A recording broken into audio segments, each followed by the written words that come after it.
সম্মানীয় অভিভাবক এবং পঞ্চম শ্রেণীর শিক্ষার্থী বন্ধুরা সকলকে সালাম এবং শুভেচ্ছা। Welcome to FR study home. শিক্ষার্থী বন্ধুরা, আজ আমরা আলোচনা করব তোমাদের গণিত বইয়ের পঞ্চম অধ্যায়ের গুণিতক এবং গুণনীয়ক সম্পর্কে। যে অধ্যায়টি আছে সেটি। তো আজ আমরা আলোচনা করব গুণিতক। তো আলোচনার প্রাককালে আমরা একটা উদাহরণ দেখি। মনে করো কোনো বাবা তার সন্তানকে 3টি করে চকলেট দিতে চায়। আচ্ছা, এখানে আমরা সন্তান সংখ্যা এবং চকলেট সংখ্যা। আচ্ছা দেখো, যে বাবা তার সন্তানকে প্রত্যেককে 3টি করে চকলেট দিতে চাচ্ছে, তাহলে ওনার সন্তান যদি একজন হয় তাহলে চকলেট লাগবে 3টি, তাই না? যদি সন্তান সংখ্যা 2 জন হয় তাহলে চকলেট কয়টি লাগবে? 3 3 6টি, 2 জনকে। আচ্ছা, ওনার সন্তান যদি 3 জন হয় তাহলে চকলেট কয়টা লাগবে? 3 6 9টি। আচ্ছা, যদি তার সন্তান 4 জন হয় তার চকলেট লাগবে 12টি। যদি তার সন্তান 5 জন হয় তাহলে তার চকলেট লাগবে 12-র সাথে আরও 3 যোগ করো, তাহলে হয় 15টি। আচ্ছা দেখো, সংখ্যা যখন সন্তান সংখ্যা বাড়তেছে তখন চকলেটের সংখ্যা বাড়তেছে। কয়টি করে বাড়তেছে? 3টি করে বাড়তেছে, তাই না? তিনি প্রত্যেককে 3টি করে চকলেট দিতে চায়। এই যে আমরা সংখ্যাগুলো পাচ্ছি, এই সংখ্যাগুলো কিভাবে পাচ্ছি আমরা? দেখো, 3 একবার 3, 3 দুইবার 6, 3 তিনবার 9, মানে আমরা কি 3কে গুণ করতেছি পূর্ণ সংখ্যা দ্বারা। তাহলে কোনো সংখ্যাকে পূর্ণ সংখ্যা দিয়ে গুণ করলে যে সংখ্যাগুলো পাওয়া যায় সেটাই হলো 3-এর গুণিতক। কোনো সংখ্যাকে পূর্ণ সংখ্যা দ্বারা গুণ করে যে সংখ্যাগুলো পাওয়া যায় সেটাই হলো গুণিতক। যেমন 3কে আমরা 3 একবার নিয়েছি 3, 3 দুইবার হলে 6, 3 তিনবার হলে 9, 3 চারবার হলে 12, 3 পাঁচবার হলে 15। ঠিক আছে? তো ধরো আমরা 5-এর গুণিতক লিখব। 5-এর গুণিতক। আচ্ছা, 5-এর গুণিতক আমরা কিভাবে লিখব? ঠিক 5-এর নামতা। 5 একবার 5, 5 দুগুণ 10, 5 তিনে 15, 5 চারে 20, 5 পাঁচে 25, 5 6 30, 5 সাথে 35। এভাবে কিন্তু চলতেই থাকবে। আমরা সাধারণত নামতা 10-এ গিয়ে থেমে যাই, কিন্তু এটা কি অসীম। তোমার যত প্রয়োজন তুমি তত লিখতে পারবে। তো এ হলো গুণিতক। তাহলে গুণিতক কি? একটা সংখ্যাকে পূর্ণ সংখ্যা দ্বারা গুণ যতবারে করতে থাকবে ততবারে তার গুণিতক বের হবে। এখন আমরা একটু বই নিয়ে আলোকপাত করি। দেখো, এখানে এরকম একটা উদাহরণ দেওয়া আছে। একজন শিক্ষক তার শিক্ষার্থীকে 3টি করে কাগজ দিতে চান।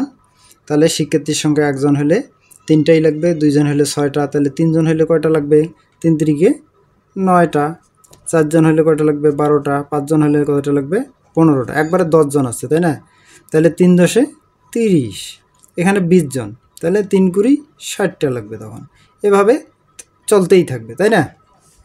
তাহলে দেখো, এখানে বলছে 3কে পূর্ণ সংখ্যা দিয়ে গুণ করলে যে সংখ্যাগুলো পাওয়া যায় সেগুলো হলো 3-এর গুণিতক।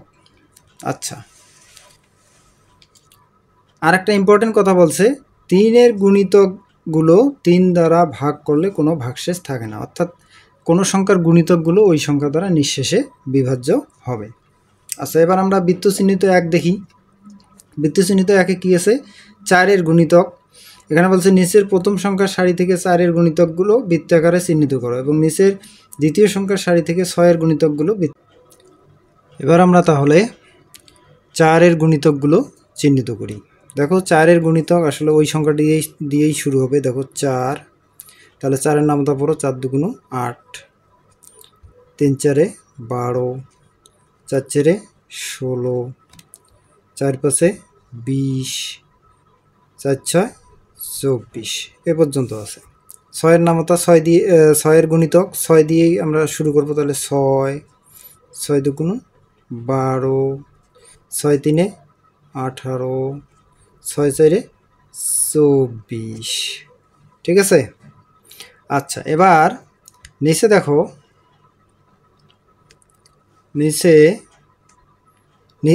1 নম্বরে এই অংশে এই আয়ত চিহ্নিত নিচের সংখ্যাগুলো 10টি করে গুণিতক লেখো। কি বলছে? নিচের সংখ্যাগুলো 10টি করে গুণিতক লেখো। তাহলে 5-এর 10টি, 7-এর 10টি, 8-এর 10টি, 9-এর 10টি।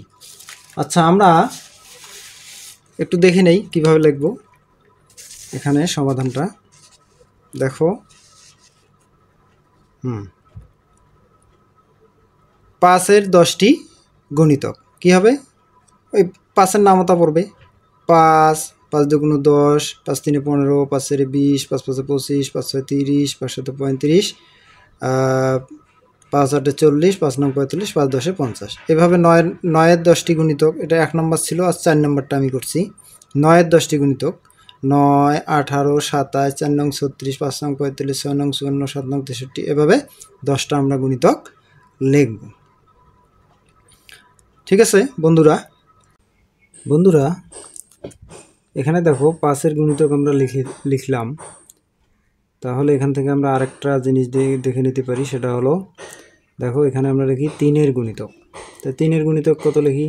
3, 6, 3 × 3 = 9, 3 × 4 = 12, 3 × 5 = 15, 3 × 6 = 18, 3 × 7 = 21, 3 × 8 = 24, 3 নং 27, 3 × 10 = 30। তাহলে আমরা 30 পর্যন্ত লিখলাম। আচ্ছা দেখো তো, এখানে আছে 5-এর গুণিতকগুলো আর এখানে আছে 3-এর গুণিতকগুলো।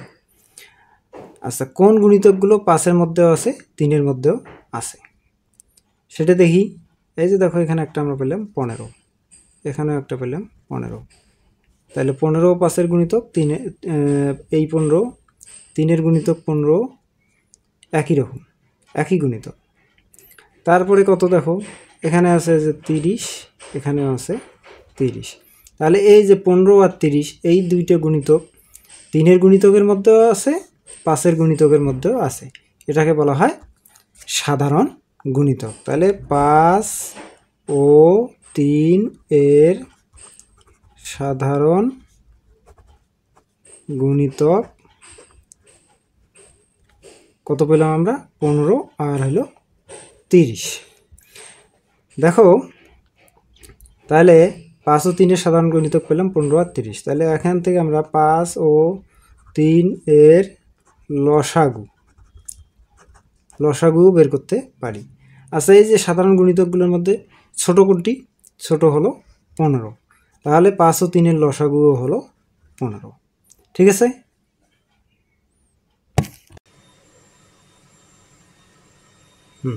আমরা দেখি আগের পৃষ্ঠার সংখ্যার সারির দিকে তাকাই এবং নিচের প্রশ্নগুলোর উত্তর দিই। বলছে 4 ও 5 এর 3টি সাধারণ গুণিতক লিখি। আবার বলছে 4 ও 5 এর লসাগু লিখি।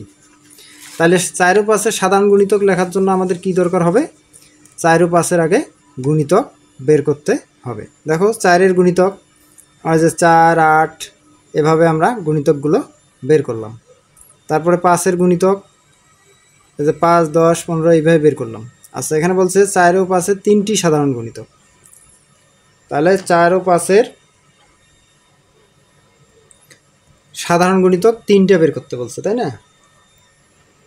দেখো, প্রথম সাধারণ গুণিতকটা আমরা কোথায় পেলাম? এই যে 20, এই যে 4 এর গুণিতক 20, 5 এর গুণিতক 20। তাহলে প্রথমটা পেলাম 20। এখানে টেকনিকটা কি? পরের গুণিতকটা হবে 20 এর ডাবল। 20 এর ডাবল কত? 40। তাহলে পরের গুণিতকটা হবে 40। তাহলে 40 কোথায় আছে দেখো, এই যে 40 এখানে, এই যে এখানে 40। তাহলে আমরা লিখলাম 40। তারপরের গুণিতকটা হবে 3 গুণ, অর্থাৎ 3 × 20 = 60। এই যে দেখো 60, এই হলো 60। তাহলে কত পেলাম আমরা? 60। ঠিক আছে? তাহলে আমরা 4 ও 5 এর 3টি সাধারণ গুণিতক পাইলাম। এখন 4 ও 5 এর লসাগু। এই 4 ও 5 এর লসাগু দেখার জন্য আমাদের কি করতে হবে? 1 নং থেকে 1 নং হতে পাই 4 ও 5 এর সাধারণ গুণিতক। 4 ও 5 এর সাধারণ গুণিতক কত পেয়েছি আমরা? 20 পেয়েছি, 40 পেয়েছি, আর 60 পেয়েছি, তাই না? এখন দেখো 4 ও 5-এর তাহলে লসাগু কত হবে? এই যে সাধারণ গুণিতকগুলো লিখলাম, এই সাধারণ গুণিতকগুলোর মধ্যে সবচেয়ে ছোট যেটা, সবচেয়ে ছোট হলো 20, তাহলে এর লসাগু হবে 20। আচ্ছা, এবার আমরা দেখি আয়ত চিহ্নিত 1 বলছে 30 পর্যন্ত 2 এবং 3-এর গুণিতকগুলো লিখি। কত পর্যন্ত? 30 পর্যন্ত। তারপরে বলছে 2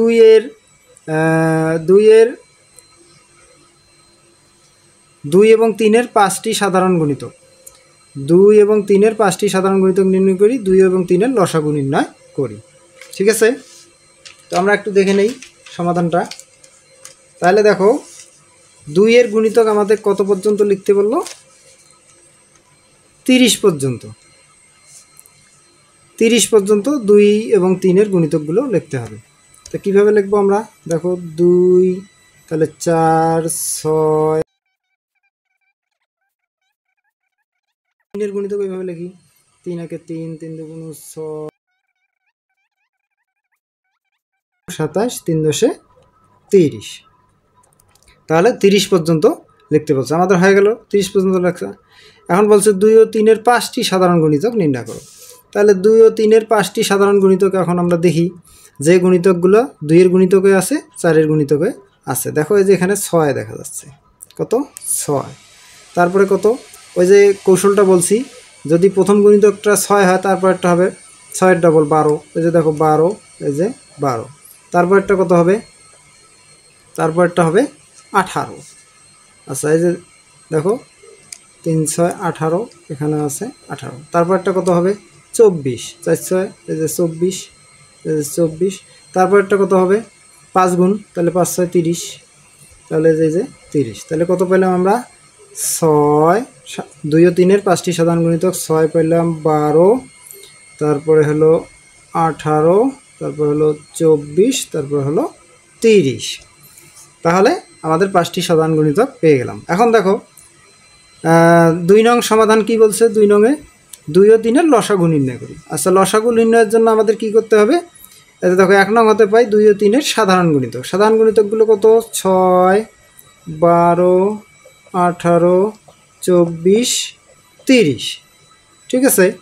আচ্ছা, এই যে 5টা সাধারণ গুণিতক আছে, তার মধ্যে সবচেয়ে ছোট কোনটা? সবচেয়ে ছোট হলো 6। তাহলে 2 ও 3-এর লসাগু হলো এই যে 6। ঠিক আছে বন্ধুরা? আচ্ছা, এবার আমরা দেখি অন্য অঙ্কগুলো। এখানে বলছে লসাগু নির্ণয় করো। তাহলে এই যে 4-এর গুণিতক 5-এর গুণিতক বের করে আমরা লসাগু নির্ণয় করতে পারবো। ঠিক আছে। আচ্ছা, এখানে একটি সমস্যা আছে। দেখো, আমরা কিছু বিশ্বকোষ ও অভিধান আলাদা আলাদাভাবে একটার উপর একটা স্তূপ আকারে সাজাই। প্রতিটি বিশ্বকোষ 4 সেমি, প্রতিটি বিশ্বকোষ 4 সেমি এবং প্রতিটি অভিধান 3 সেমি পুরু। কত সেমি উচ্চতায় বইগুলো উচ্চতা সমান হবে? অর্থাৎ একটার উচ্চতা আছে 4 সেমি আর একটার উচ্চতা আছে 3 সেমি। বইগুলো যখন স্তূপ আকারে সাজানো হচ্ছে, এটা কোথায় যায় মিলবে? এটা মিলার উপায় হলো এই 3 এবং 4-এর লসাগু করা। ঠিক আছে। তাহলে এই সমস্যাটার সমাধান আমরা কিভাবে করব? দেখো, এই সমস্যাটার সমাধান দেখো, 4 ও 3-এর লসাগু যত হবে, 4 ও 3-এর লসাগু যত হবে, তত সেমি উচ্চতায় বইগুলোর উচ্চতা সমান হবে। তাহলে 4 এবং 3-এর লসাগু যত হবে, তত সেমি উচ্চতায় বইগুলোর উচ্চতা সমান হবে। দেখো, তাহলে লসাগু করার জন্য আমরা কি করব? 4-এর গুণিতক লিখবো 4, 8, 12। তারপরে কি লিখবো? 3-এর গুণিতক লিখবো 3, 6, 9। এখানে ডট ডট দেওয়া হয়েছে, মানে এখানে গুণিতকের তো কি সীমা নেই, তোমার যত প্রয়োজন লিখতে পারো। আচ্ছা, এখন 4 ও 3-এর সাধারণ গুণিতক কত? এই যে 12। যদি কোনো তোমার সীমাবদ্ধতা না থাকে, কোনো নির্দেশনা না থাকে, তাহলে তুমি একটি সাধারণ গুণিতক দিয়ে লসাগু করতে পারবে। তাহলে 4 ও 3-এর লসাগু কত হলো? 12। তার মানে অতএব 12 সেন্টিমিটার হবে এই নির্ণয় উচ্চতাটা। এই 12 সেন্টিমিটার রেখে দিলাম। ধন্যবাদ সবাইকে। পরবর্তী ভিডিও দেখার আমন্ত্রণ জানিয়ে শেষ করছি।